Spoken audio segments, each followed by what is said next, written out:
I watched my parents smile as they signed the papers, their hands steady, their voices light, like they were finally getting rid of something that had been weighing them down for years. The real estate agent kept talking about new beginnings and moving forward, but all I could hear was the faint echo of my own childhood being erased, one signature at a time. What they didn't know was that the person buying their house was me. My name is Alina Carter, and that house wasn't just a property. It wasn't just numbers on a contract or square footage on a listing.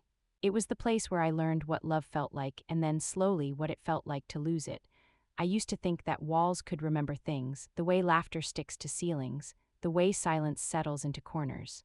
That house had seen everything, every scraped knee, every birthday candle, every quiet night where I believed my family was unbreakable. I was 8 when the cracks started showing, though I didn't understand it at the time. All I knew was that the air in the house felt heavier, like something invisible had moved in with us.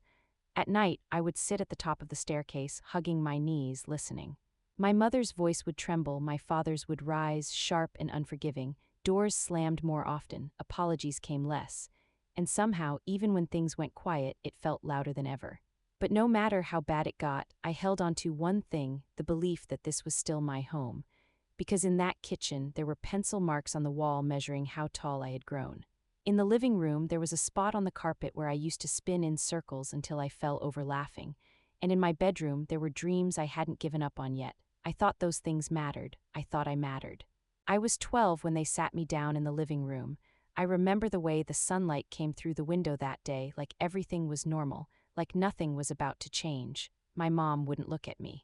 She just kept staring at her hands, twisting her fingers together like she was trying to hold herself together.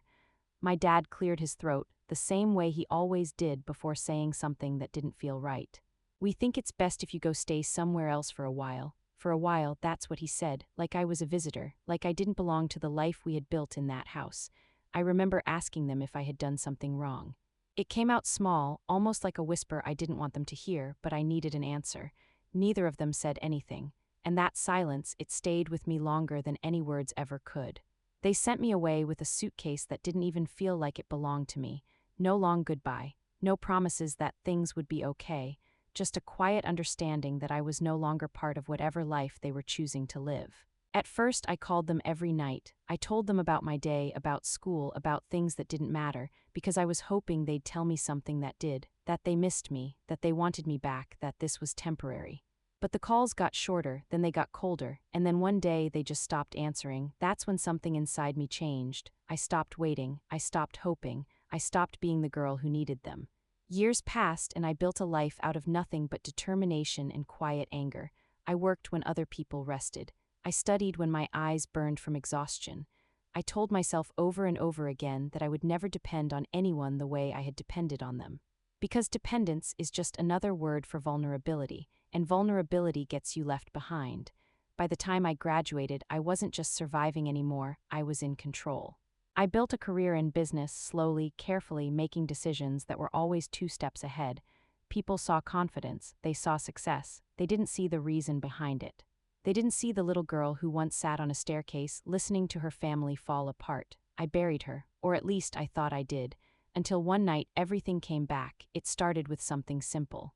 I was scrolling through real estate listings, not even looking for anything specific, just passing time, just noise to fill the silence. And then I saw it. At first my mind didn't process it. It was just another listing, another house, another set of pictures, but something about it felt familiar, too familiar. My heart started beating faster before I even understood why, and then it hit me, that porch, that front door. That tree in the yard, the one I used to sit under, imagining a future that felt so far away. It was my house, the same walls, the same layout, the same space that had once held every piece of me. I couldn't breathe. I stared at the screen, scrolling through the pictures like I was searching for proof that I was wrong. But I wasn't. It was all there, just emptier somehow, like even the memories had faded from the walls. The listing description said, "Family-owned property, ready for a fresh start."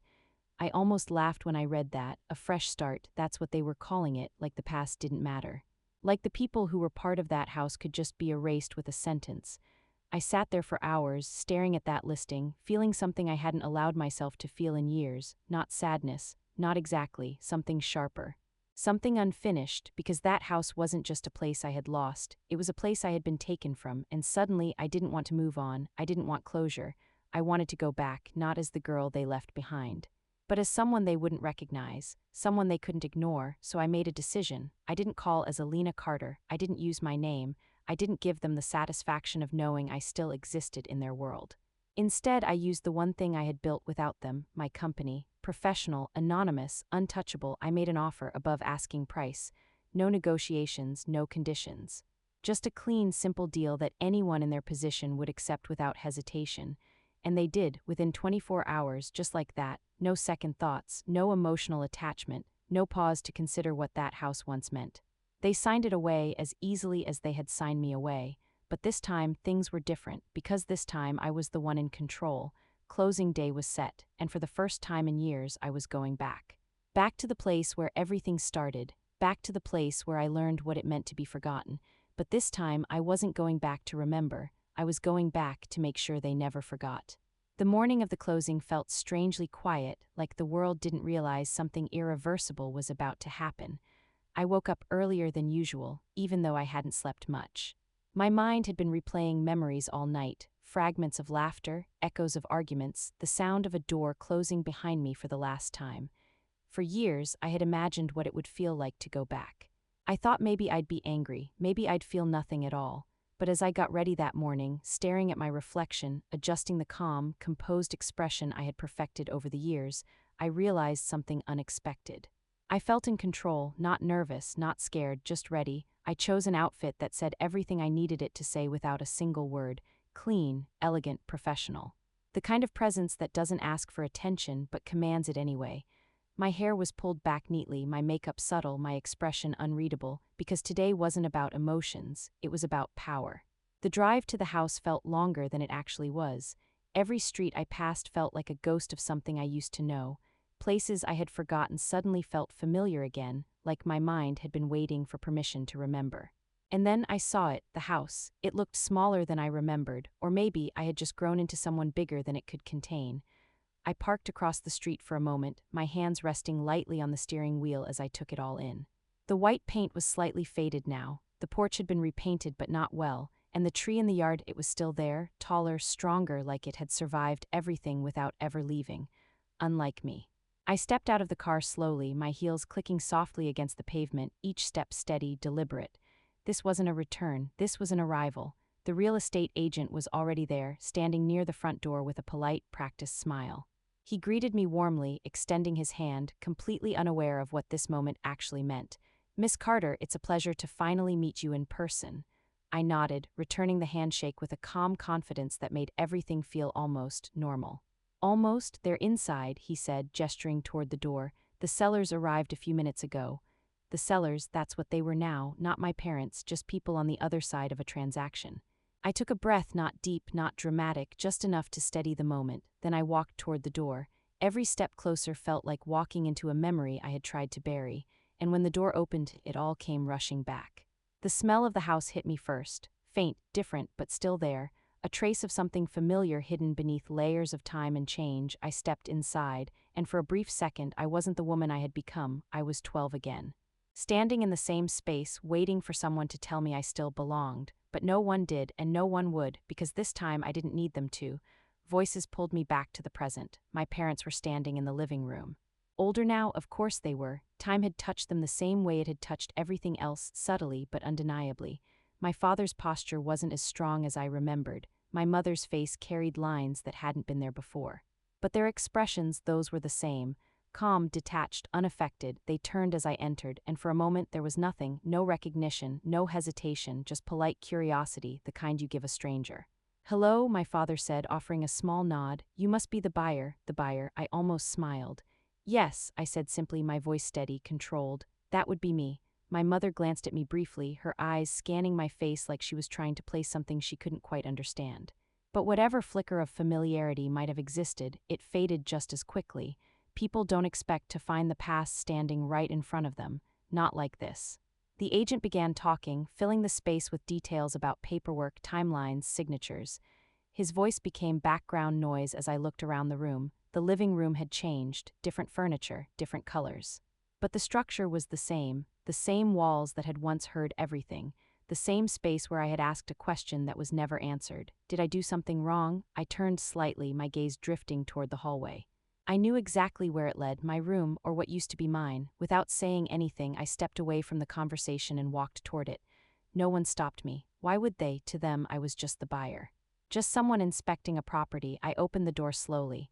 The room was empty, fresh paint, clean floors, no trace of who I used to be, no drawings, no memories. No evidence that a little girl had once built her entire world inside these walls. It felt erased, and for a second something inside my chest tightened. Not pain, not exactly, just a quiet, sharp reminder. This is what it looks like when people decide you never mattered. I stepped back into the hallway, closing the door behind me with a soft click, and that's when I heard it, my mother's voice. I'm just glad we can finally move on. Move on. I stood there for a moment, letting those words settle. Then I walked back into the living room. The conversation paused as I approached. The agent smiled, gesturing toward the documents laid out on the table. We're just about ready to finalize everything, he said. Once the signatures are done, the property will officially be transferred. Transferred, such a simple word for something that carried so much weight. I stepped closer to the table, my eyes briefly meeting my father's. He looked at me the way you look at someone you'll never see again, and maybe that's exactly what he thought this was. A transaction, an ending. But for me, this was just the beginning. I picked up the pen. My name, my real name, was already printed on the documents. Elena Carter, clear, undeniable, permanent. My father's gaze dropped to the paper as I signed. At first there was nothing, then a pause, a flicker, something shifting behind his eyes, like a memory trying to break through. My mother leaned slightly closer, her expression tightening as she read the name again, and again. Silence filled the room. Heavy, unavoidable. Carter, my father said slowly, his voice no longer as steady as before. I didn't look up immediately. I finished signing, placed the pen down carefully. Then I lifted my gaze and met his eyes, really met them. For the first time, recognition doesn't happen all at once. It builds piece by piece, a detail, a memory, a realization, and when it finally hits, it changes everything.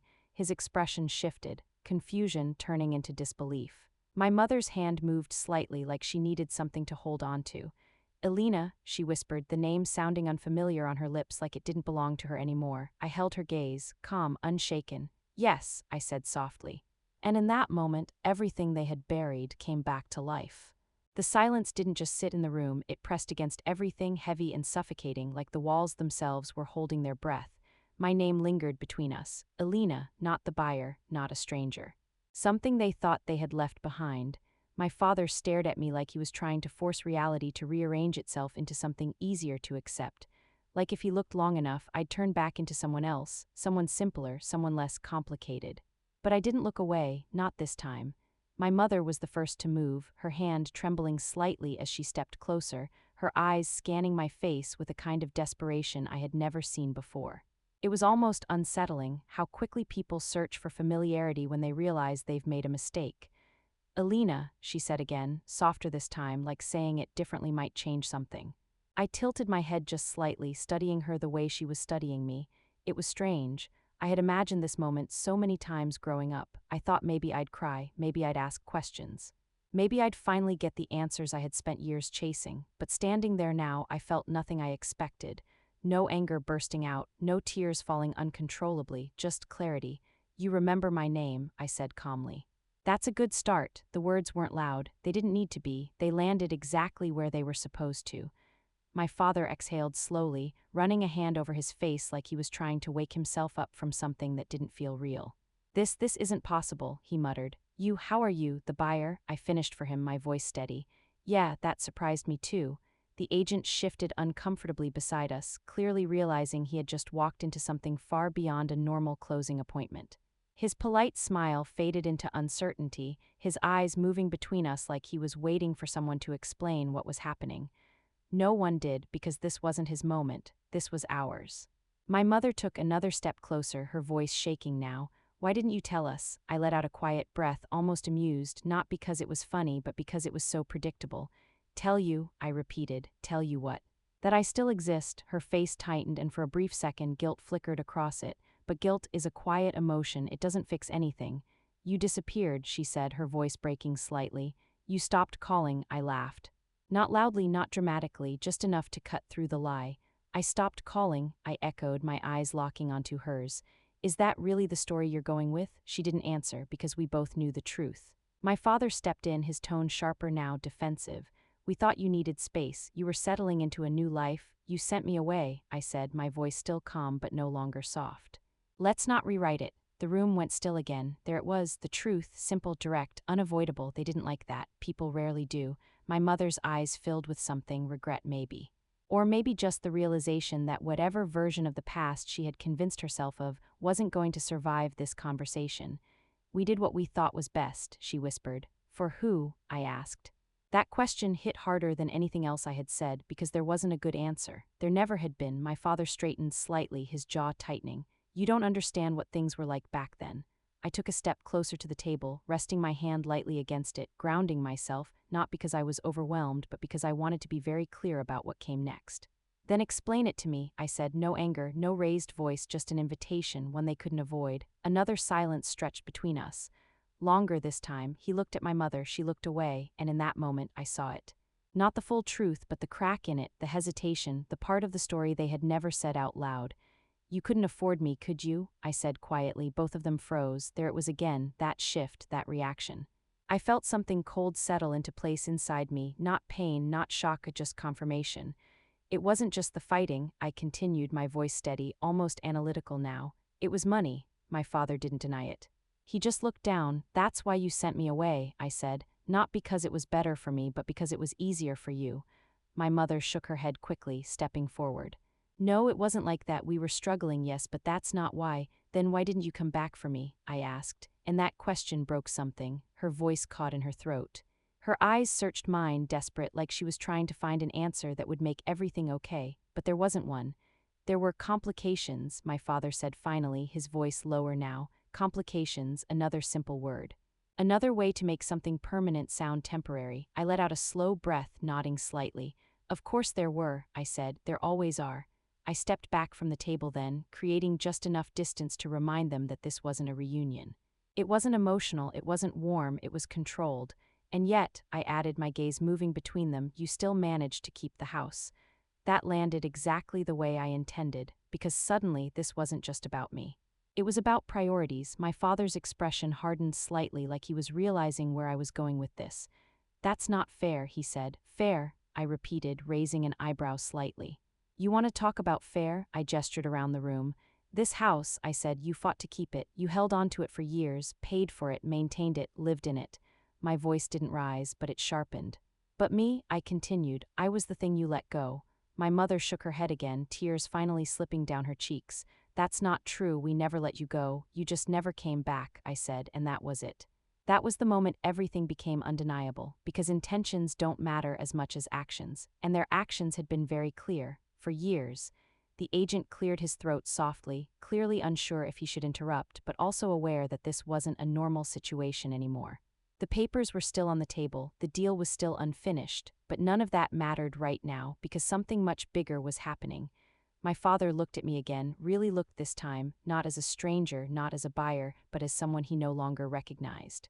You bought this house, he said slowly, just to do this. I held his gaze. No, I said, a small pause, then I bought it, I continued, because it was mine before it was ever yours to sell. The words settled into the room like a final statement. Not emotional, not dramatic, just true. My mother's shoulders dropped slightly, like something inside her had finally given up trying to hold everything together. And for the first time since I walked in, they didn't look like they were in control anymore. They looked like people who had just realized the past doesn't stay buried forever. For a moment no one spoke, not the agent, not my mother, not even my father, because there was nothing left to hide behind. No more softened versions of the past, no more excuses dressed up as good intentions, just the truth standing in the middle of the room. I let the silence stretch a little longer, not to make them uncomfortable, but because I wanted them to feel it. The same kind of silence I had lived with for years, the kind that follows after everything important has already been taken away.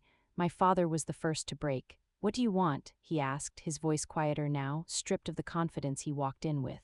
It was a simple question, but it carried everything, because for the first time he wasn't in control of the outcome. I looked at him carefully, studying the man who once felt larger than life and now just looked like someone trying to understand where things went wrong. I think you already know, I said. He shook his head slightly.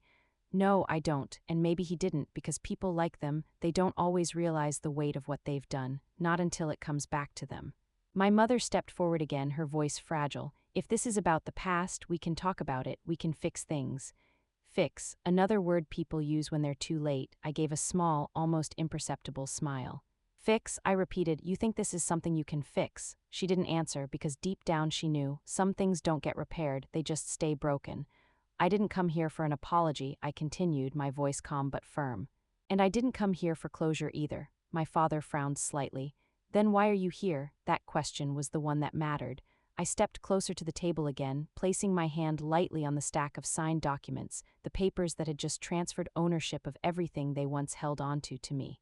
I came here, I said slowly, to finish something. They both looked at me, confusion mixing with unease, and then I turned toward the agent. Is everything finalized? I asked. He blinked, caught off guard for a second, then nodded quickly. Yes, once these last confirmations are processed, the property is officially yours. I nodded once. Good. Then I reached into my bag and pulled out another set of papers. Different ones, not part of the sale, not part of anything they were expecting. I placed them gently on the table and slid them forward. My father looked down first, his brows pulling together as he read the heading. My mother leaned in beside him, and as the realization started to form, I saw it again. That shift, that moment where everything changes. What is this? He asked, his voice tighter now. It's simple, I said. I let a small pause settle just long enough. Since I now own this house, I continued, I've decided what happens to it next. They looked back at me, waiting, uncertain, uneasy, and for the first time, a little afraid. I'm not keeping it, I said. That caught them off guard, completely. What? My mother whispered. I'm not keeping it, I repeated calmly. I don't need it. I glanced around the room one last time, not with longing, not with sadness, but with clarity. This place already gave me everything it could, I said, the good and the bad. My father's expression hardened slightly again, confusion mixing with something else now. Then why buy it at all? I looked back at him. And this time there was no softness in my gaze, because I needed to be the one who decided what it was worth, I said. Silence. Then I tapped the papers lightly with my fingers. I've already signed these, I added. The house is being transferred again. My mother's voice trembled. Transferred to who? And that was the moment, the final piece. The house is being donated, I said, my tone steady, unwavering, to a foundation that provides housing for abandoned children. The words didn't just land.